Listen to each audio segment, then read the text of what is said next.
عجبا لأمر المؤمن إن أمره كله خير، إن أصابته سراء شكر فكان خيرا له، وإن أصابته ضراء صبر فكان خيرا له.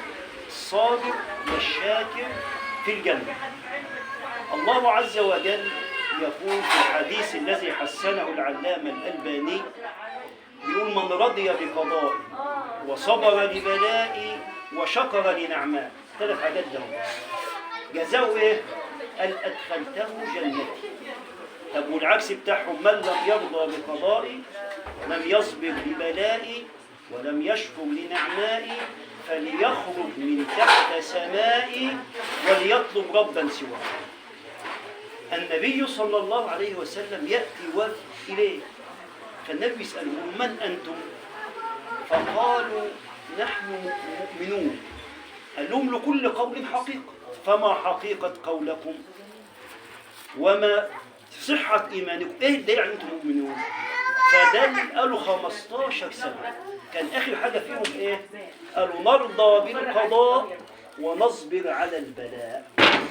فالنبي يقصد، يقول: مؤمنون ورب الكعبة، مؤمنون ورب الكعبة. رضا بالقضاء، الرضا بالقضاء ده له منزلة عالية عند ربنا سبحانه وتعالى.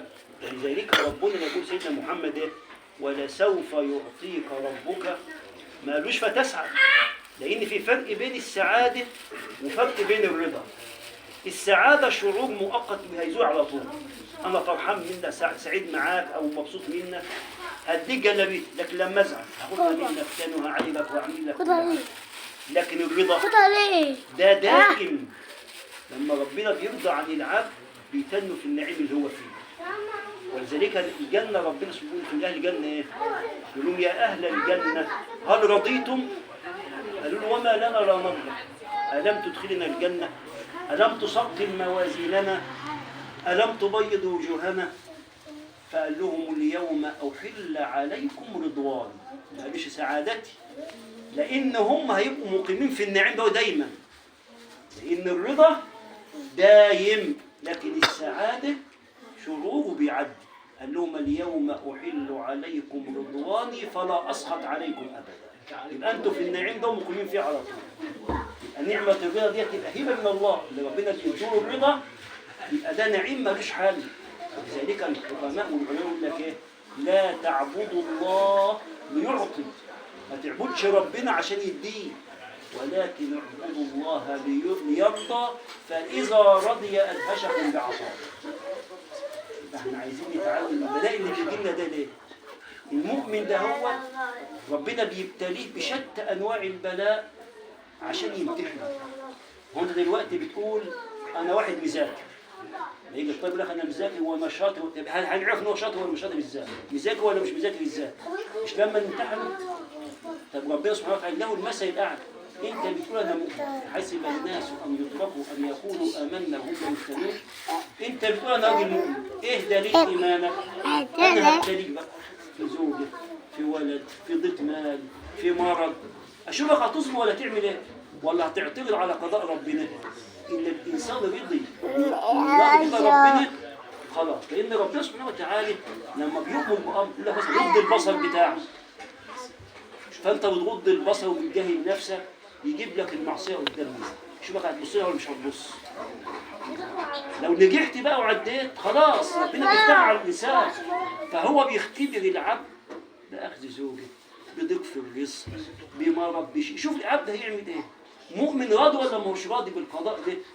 ولذلك احنا اللي ربنا يجيبه كله مالناش نقول الحمد لله، نرضى بقضاء ربنا ونصبر على البلاء. ابن عباس لما كان راكب الدابه بتاعته، راكب على الدابه وماشي، فجاله خبر وفاه، قيل اخوك، فنزل من على الدابه وقام جاي يتوضي ومصلي ركعتين الاثنين. كان مستعجب يقول لك فلان اخوك مات وانت مفيش فزع. قال لهم ربنا بيقول ايه؟ واستعينوا بالصبر والصلاه.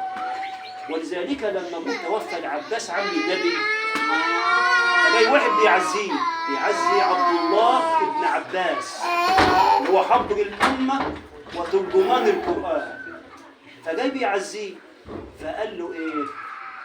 خير من اصبر نكن بك صابرين فإنما صبر الرعية بعد صبر الراصي. يعني ايه معنى الكلام ده؟ يقول انت بتوزع الناس وانت ابن عم النبي وانت رب النبي قال لك اللهم فقهه في الدين وعلمه التأويل. لما انت تجزع الناس هتعمل ايه؟ صبر الرعية بعد صبر الراس خير من العباس أجرك بعده والله خير منك للعباس. انت لما تجزع مش هتاخد الأجر. يقول ربنا وعباس أبوك راح عند من هو أفضل منك. الله أرحم بعباده من الوالدة بولده. فابن عباس يقول والله ما عزاني أحد بمثل عزاء. ما حدش عزاني زي العزاء بتاعك. كل المقصود من ده كله ايه؟ ليه نحن نتعلم الصبر، نرضى بالمصيبة. ولذلك لما دخلوا على واحد مريض مرض الموت فعايزين يصبروه يعني يقول له ايه؟ ليس بمؤمن من لم يرضى بالقضاء. طب تخيل المريض يقول له ايه؟ يقول لهم بل ليس بمؤمن من لم يتلذذ بالقضاء. فيفرح ويتلذذ بالقضاء كمان. شوفوا علامات الإيمان بتاع الناس اللي كانوا يفرحوا بالموت ويحبوا الموت. كان معاذ بن جبل والله ما أحببت البقاء في الدنيا إلا لثلاث. يعني يقول لك الثلاثة ده هم الموت لي أحسن. إيه هم الثلاثة ده؟ الظمأ الهواجر، يعني أصوم في يوم شديد الحر، وقيام الليل، وأن أجلس بالركب عند العلماء، أتعلم من العلماء. يقول لك الثالث هو مش أحب الموت، لكن الثالث لهم فضل عند ربنا سبحانه وتعالى.